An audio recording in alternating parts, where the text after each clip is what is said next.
মূলত প্রতিটা মাহফিলে 1 ঘন্টার মতো নাতে রাসূল পড়ি, কিন্তু আজকে এই মাহফিলে এসে দুটি কথা বলতে ইচ্ছা করতেছে। এইখানে যখন আসলাম, যত সামনে আসতেছি তত মনে হচ্ছে শহীদ আল্লামা শেখ নুরুল ইসলাম ফারুকী রহমাতুল্লাহ এর আশিক এখানে আছে। কিন্তু যখন এখানে এসে বসলাম, একজন পাগল ভক্ত আল্লামা ফারুকী দাঁড়িয়ে দুটি কথা বলল এবং সামনে কিছু চুপ থাকা মানুষের হঠাৎ গর্জে ওঠার আওয়াজ, সেই শব্দ শুনে মনে হলো যে আজকে এখানে আল্লামা ফারুকী সৈনিক সব হাজির। আজকে সিলেটের জমিনে, হবিগঞ্জের জমিনে একটা বার্তা দিয়ে যেতে চাই। আল্লামা ফারুকী রহমাতুল্লাহ সবসময় দয়াল নবীর মুহাব্বতের কথা বলতেন, দয়াল নবীর ভালোবাসার কথা বলতেন, হক কথা বলতেন। এইটাই ছিল আল্লামা ফারুকীর অপরাধ, ঠিক না ঠিক? তিনি হক কথা বলতেন। তিনি টিভি চ্যানেলের মধ্যে আজকে দেখবেন বাংলাদেশে বেসরকারি মিলিয়ে সরকারি মিলিয়ে টোটাল সম্পূর্ণ 24 থেকে 25টা স্যাটেলাইট টেলিভিশন, এর মধ্যে 22 থেকে 23টা আল্লাহর রহমতে ইয়াজিদের পাপাট্টা মালাউন বংশধরের হাতে। 2-1টাতে যাই একটু সুন্নিদের প্রোগ্রাম হয়, একটা চ্যানেল আই আরেকটা মাই টিভিতে আল্লামা ফারুকী প্রোগ্রাম করতেন। প্রতিদিন সকাল 7টার দিকে মাই টিভিতে হক কথা এবং বৃহস্পতিবার 11টার দিকে সত্যের সন্ধানের একটি লাইভ অনুষ্ঠান করতেন। মাকড়সার জাল দিয়ে তারা 1 সপ্তাহ টিভি চ্যানেলে ঘন্টার পর ঘন্টা বসে আল্লাহর নবীর শান মানকে নিচু করতেন, আল্লাহর নবীর মান ইজ্জতকে খাটো করতেন, বলি আল্লাহর মান সম্মানকে খাটো করার চেষ্টা করতেন, মাকড়সার জাল তৈরি করতেন 1 সপ্তাহ। আল্লামা ফারুকী সপ্তাহে একদিন চ্যানেল আয়ের 1 ঘন্টাও না 45 মিনিটের একটা অনুষ্ঠানে তাদের সেই মাকড়সার জালকে ধ্বংস করে দিত। আল্লামা ফারুকী দয়াল নবীর সম্মানের চিত্র দেখাতেন, নবী ওলির বিভিন্ন ইসলামিক জায়গার দৃশ্য দেখাতেন। আপনাদের ভালো লাগতো না খারাপ লাগতো? কিছু পাপাট্টা মালাউন টিভি চ্যানেলে বসে বলতো মিলাদ কিয়াম নাই, আল্লামা ফারুকী দেখাইতো তোমার বাবারা মক্কা শরীফে মিলাদ পড়তেছে। তারা বলতো বেতেরের নামাজ 1 রাকাত, তারাবির নামাজ 8 রাকাত। আল্লামা ফারুকী দেখাইতো তোমার বাবারা দেখো 20 রাকাত পড়ে। তারা আল্লামা ফারুকীকে হুমকি দিয়েছে, তাদের সৌদি এম্বাসিতে ডেকেছে, ডেকে বলেছে আপনি টিভিতে এদেরকে মালাউন বলেছেন, নাপিত বলেছেন। কি বলেছে? নাপিত বলেছে। আমি নাম বলবো না, আপনারা চিনে রাখেন। আচ্ছা আপনারাই বলেন নাপিতের কাজ কি? চুল কেটে ছোট করা, চুল কেটে দাড়ি কেটে। তো যারা আল্লাহ নবীর সম্মান কেটে ছোট করে দেয় তারা মানুষ না নাপিত? তারাবির নামাজ 20 রাকাত কেটে 8 রাকাত করে, তারা মানুষ না নাপিত? আল্লামা ফারুকীকে হুমকি দেওয়া হয়েছে, তোমাকে ব্ল্যাকলিস্ট করা হবে, সৌদিতে ঢুকতে দেওয়া হবে না, আর হজ করতে পারবে না। আল্লামা ফারুকী একটা মুচকি হাসি দিয়ে বলেছে তোমরা আমার হজ বন্ধ করে দিবা, এখন বলতেছো? তোমরা বলার আগে আমার দয়াল নবী আমার 25 বার হজ করাইছে, বন্ধ করে দাও।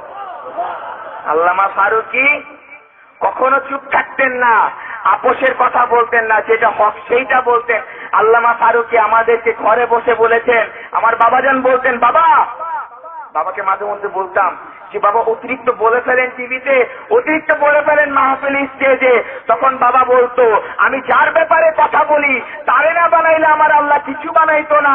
সেই দয়াল নবীর ব্যাপারে আমি ফারুকী আপোষ করতে পারবো না। যদি বাঁচতে হয় আমি 1 ঘন্টা সিংহের মতো লড়াই করে বাঁচবো, শিয়ালের মতন 1 মাস না। আল্লামা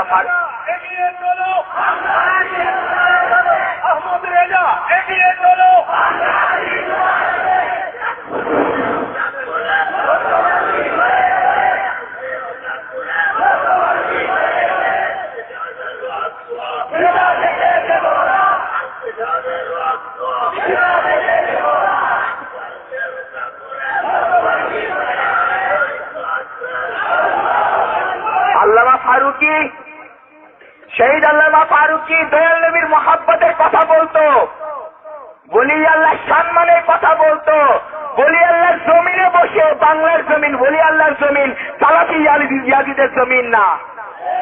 আল্লামা ফারুকী ইমাম হুসাইনের কথা বলতো, তার ভালোবাসার কথা বলতো। আজকে বাংলার জমিনে একটু সন্দেহ ছিল কে সঠিক, ইয়াজিদ নাকি ইমাম হুসাইন।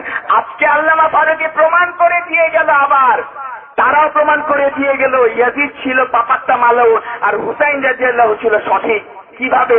বাংলার জমিনে আরেকটা কারবালা তৈরি করে দিয়ে। ইমাম হুসাইন রাদিয়াল্লাহু হক পথে ছিল, তাই তাকে বাংলার দুনিয়ার জমিন থেকে, কারবালার ময়দানে দুনিয়ার জমিন থেকে সরিয়ে দিয়ে হয়েছে। ইয়াজিদ মনে করেছিল ইমাম হুসাইন রাদিয়াল্লাহুকে শহীদ করে তাকে সরিয়ে দিলে হয়তো রাজত্বটা নিজের হাতে আসবে, নিজের অবস্থান অনুযায়ী রাজত্ব করতে পারবে। তবে ইয়াজিদ একটা জিনিস ভুলে গিয়েছিল, ওই দিন ইমাম হুসাইন রাদিয়াল্লাহুকে কতল করে, তাকে শহীদ করে প্রত্যেকটা আশিকে মুস্তাফার ঘরে ঘরে এক একটা ইমাম হুসাইন তৈরি করে দিয়েছিল ওই দিন। বাংলার জমিনে পাপাত্তা মালাউন ইয়াজিদ বলি আল্লাহর জমিনে বসে নাফরমানি করেছো, আমরা কিছু বলিনি, কারণ আমাদের জ্ঞান আছে, আমরা জ্ঞানে কথা বলি। তোমরা কথা বলতে না পেরে আল্লামা ফুলতলিকে তোমরা মারার চেষ্টা করেছো, অনেক আলেমকে, সুন্নি আলেমদেরকে তোমরা মেরেছো, আল্লামা বাকিবিল্লাহকে তোমরা গুম করে দিয়েছো, আজ পর্যন্ত তার শহীদের দেহ আমরা ফিরে পাইনি। তোমরা অনেক মেরেছো, আমরা চুপ ছিলাম। তবে এইবার তোমাদের থামার পালা। তোমরা আল্লামা ফারুকীকে শহীদ করে প্রত্যেকটা সুন্নি ঘরে ঘরে, ওলি আল্লাহর ঘরে ঘরে, হাক্কানি দরবারের প্রত্যেকটা মুরিদানের অন্তরের মধ্যে আল্লামা ফারুকীর এক একটা সৈনিক তৈরি করে দিয়েছো। তো তোমরা তৈরি করে দিয়েছো, তোমাদের এবার থামার পালা। বাংলার জমিন ওলি আল্লাহর জমিন, ইয়াজিদের জমিন না। বাংলার জমিন দয়াল নবীর আশিকের জমিন।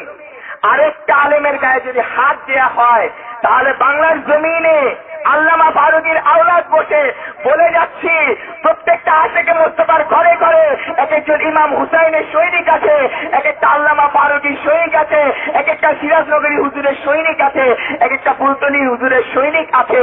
তোমরা যদি আরেকবার আমাদের গায়ে হাত দেওয়ার চেষ্টা করো, বাংলার জমিনে তোমাদের রক্তের উপর দিয়ে আমরা সুন্নিয়াতের পতাকা তৈরি করব, সুন্নিয়াতের ঝান্ডা আমরা দাঁড় করাবো। এক ফারুকীর লুকান্তরে আজকে আল্লামা ফারুকী চলে গেছে, আল্লামা ফারুকীর আওলাদরা চারদিকে ছড়িয়ে পড়েছে।